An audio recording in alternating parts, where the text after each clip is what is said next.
Trading days, November 11th, 2016.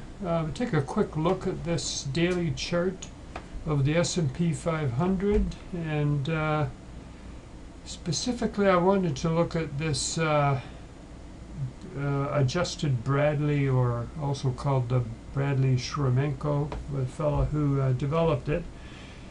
So it's an adjustment to the original Bradley that was done by Donald Bradley in 1947.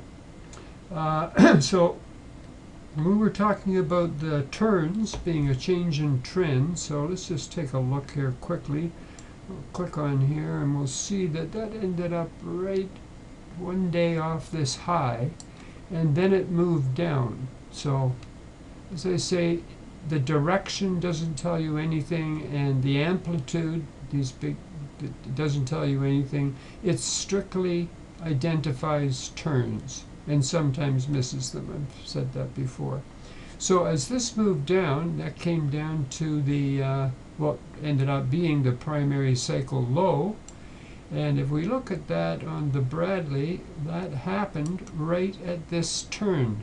Do that again. So I'll get on the November 4th date, and you can see the line. I'm clicking on it.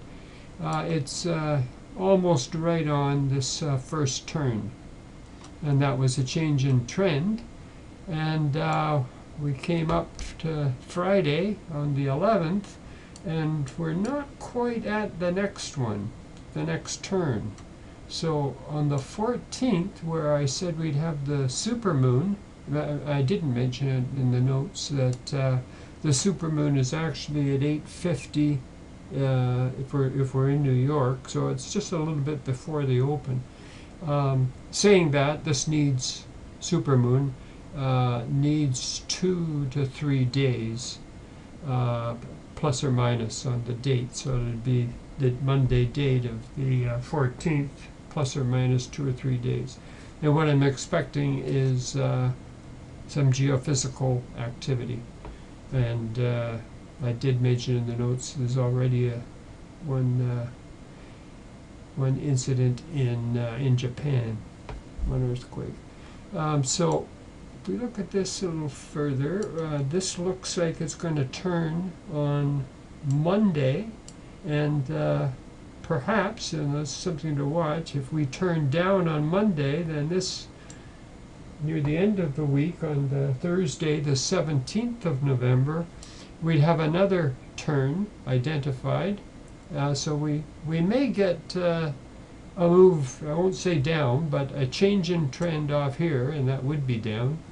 And then another change in trend on the Thursday, but just remember it's plus, these are plus or minus a couple of days as well. Couple of plus or minus 2 days.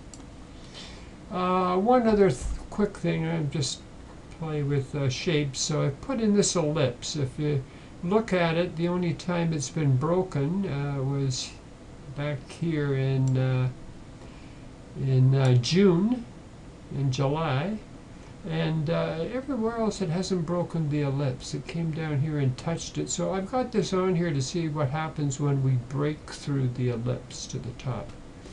And that's all I wanted to say on this. Thanks for listening.